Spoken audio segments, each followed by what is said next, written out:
Hello everybody, this is Katrina back again. You're welcome to the Irish Mammy channel.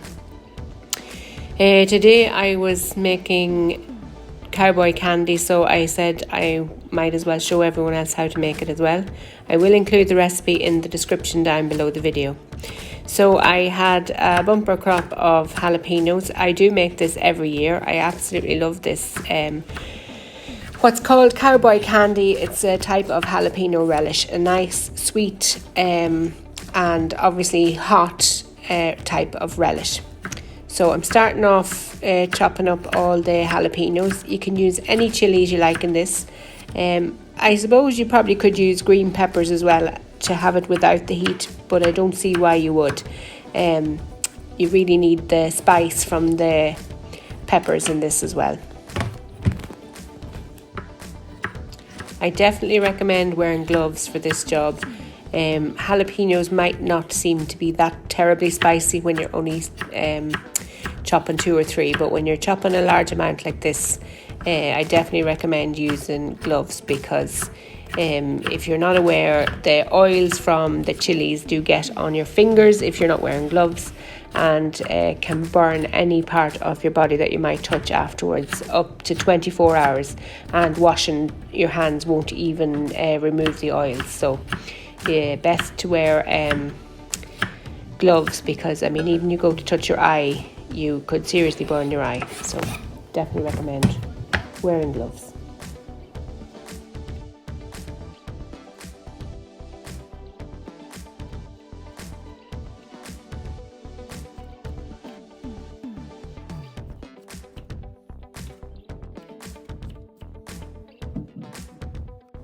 In the meantime, I had the brine started.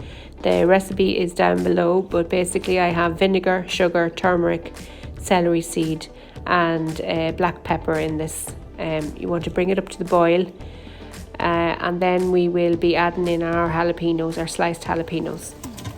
So we add our sliced jalapenos, we then bring it back up to the boil and simmer for 4 minutes.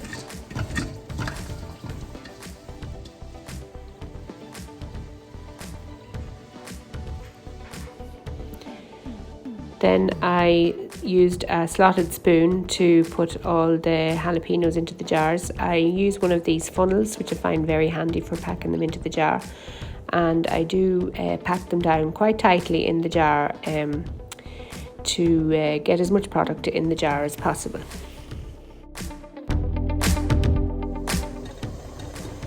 The brine then has to be brought back to the boil. You need to bring it to a hard rolling boil and then time it for 6 minutes. This will make a nice syrupy consistency then when you return it to the jar.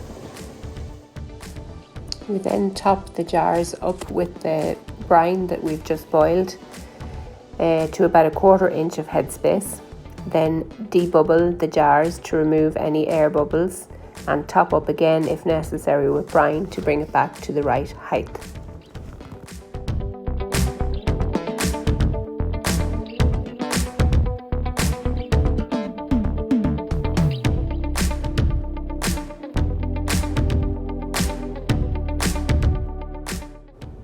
You will more than likely have some brine left over.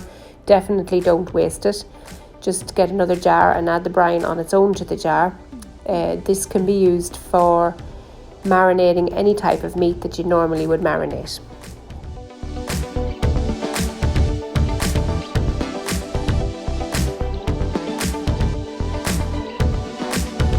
The next very important step is to wipe the rims of the jars. This will remove any traces of grease and of course the sugary brine along the top of the jar, leaving you a proper seal between the lid and the jar. Next, the jars are added to a pot of boiling water which has had a trivet put in the bottom of it. It's very important that there is not direct contact between the jars and the bottom of the pot. The jars must also be covered by 1 inch of boiling water, and we then bring this water back to the boil, covering the pot with a lid, and process for 15 minutes.